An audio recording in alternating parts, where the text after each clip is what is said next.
Hi, my name is Christine Ong from commercial.singaporeowner.com, and here's my partner, PK So. Hi, we are from commercial.singaporeowner.com representing HSR Property Group, specializing in commercial and industrial properties, both for sales and for rental. Today we're going to talk about a few key considerations that you and your company should think about before deciding to sign up for a office space or, well, shop houses, warehouses, whatever that your company needs. And the first point that we're going to touch about is location. When it comes to location, a lot of people will, straight away think about, transportation, whether it's close to the train station or whether there are bus services around. After all, convenience of transportation is important for your staff or maybe for yourself and your company on its own. So apart from transportation, we also look at amenities like probably food court, food stalls around, food centers, post office, banks, anything that your company needs to run on its daily basis. Also, the last thing about location that you might want to take into consideration is nature of business. Say if you are in the financial industry, whether the surrounding of that compound, that CBD, actually complements the nature of your business. Okay. Yeah, actually, besides location, another factor that comes to the mind of the tenants that we've helped over the years is budget. That is important because budget determines a lot of other things that comes into play. In fact, location and budget is always interrelated.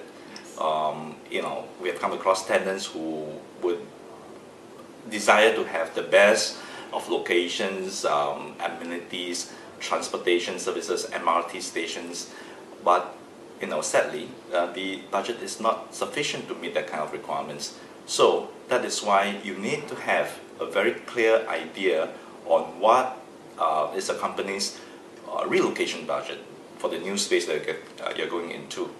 And it is also important to find out whether or not that budget includes the fitting out cost, the renovation cost of the new space that you're getting into.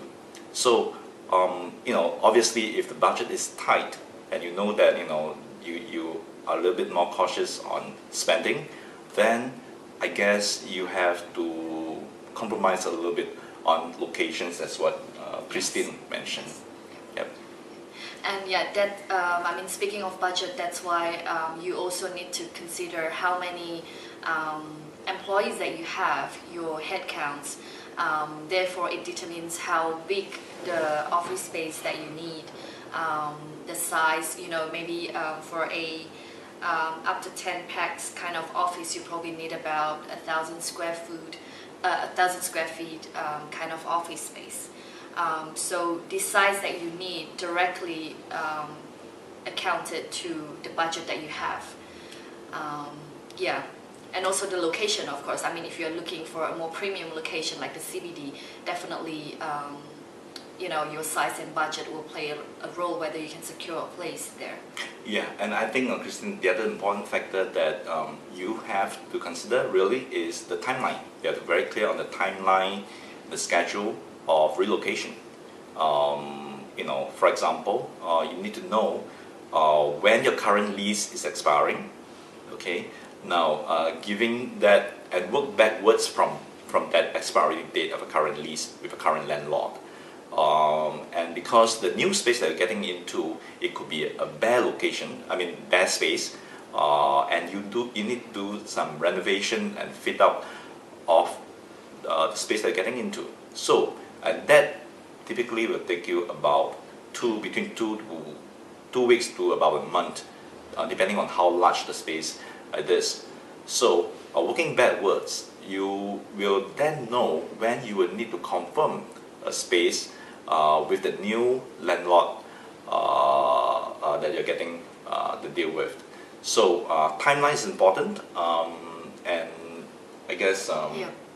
Earlier we touched on the nature of business. So it directly relates to the type of buildings that you need. Say if you are in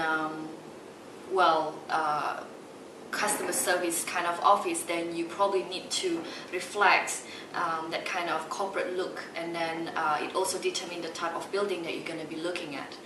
But let's say if you are in retail, you probably want to look at shop houses. So there are different type of buildings that you need to consider as well.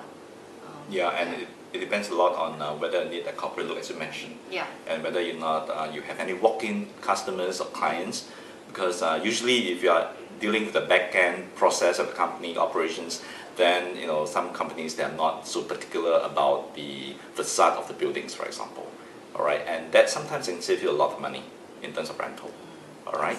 Talking about money, I guess the most important thing that everybody has in mind is the price. So and that is where negotiation comes in. We have helped a lot. We've helped a lot of companies negotiate on their lease. Now, a few quick suggestions is this. Sometimes apart from pricing, apart from just focusing on the price, we can negotiate based on certain terms and conditions, such as for example, requesting for a longer fit-out period. So instead of 2 weeks, which usually they will give to a small space, you can ask for maybe additional 2 weeks of rent-free fit-out period. That somehow will save you on the overall average rental per month. All right, and besides this, there are a lot of other ways that we can help you negotiate. We have a lot of tenants dealing with that. So if you want more information, visit our website, commercial.singaporeowner.com. We'll be very willing to help you out. Okay. All right, with that, anything else to add? No. Well, we'll be waiting for your emails, for your calls, and we'll be happy to help. Sure, thank you.